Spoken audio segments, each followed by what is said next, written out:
सिंध के गांव में ब्रिटिश हुकूमत के साए तले एक औरत पैदा हुई 1880 में तंदोबागो बदीन डिस्ट्रिक्ट में। उसका नाम था माई बख्तावर। वो मुराद खान लाशारी की अकेली बेटी थी। उसका नाम बख्तावर रखा गया। खुश नसीब औरत, लकी वुमेन। लेकिन उसकी जिंदगी का तकदीर नसीब से नहीं, हिम्मत और शुजाअत से लिखी गई। बचपन से ही माई बख्तावर ने नाइंसाफी और गरीबी देखी। 1898 में उसकी शादी वली मोहम्मद लाशारी से हुई, जो एक लैंडलॉर्ड के जमीन पर काम करता था। वो दोनों किसान थे, ऐसे किसान जो जमीन के मालिक नहीं थे, अपनी मेहनत का फल सिर्फ सरवाइव करने के लिए लेते थे।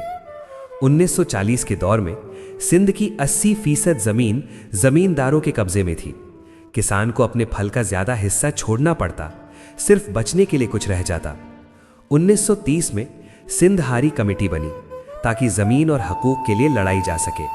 हैदर बख्श जतोई, बाबाए सिंध, 1946 में आद बटाई मूवमेंट को दोबारा जिंदा किया और कहा कि हर किसान को अपनी फसल का आधा हिस्सा मिलना चाहिए।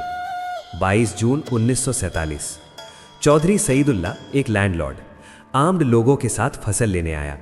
ज्यादातर गांव के मर्द दूर थे, लेकिन एक औरत सामने आई, माई बख्तावर। उसने फसल देने से इनकार किया।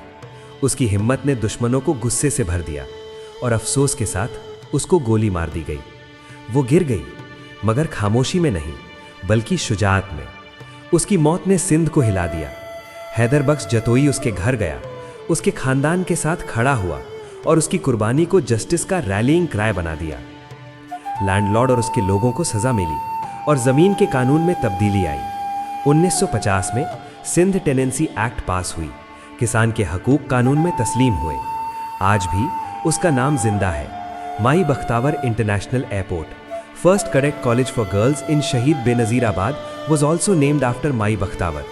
वो सिर्फ एक किसान नहीं, सिर्फ एक औरत नहीं, वो एक सिंबल बन गई, करेज, डिफायंस और जस्टिस का।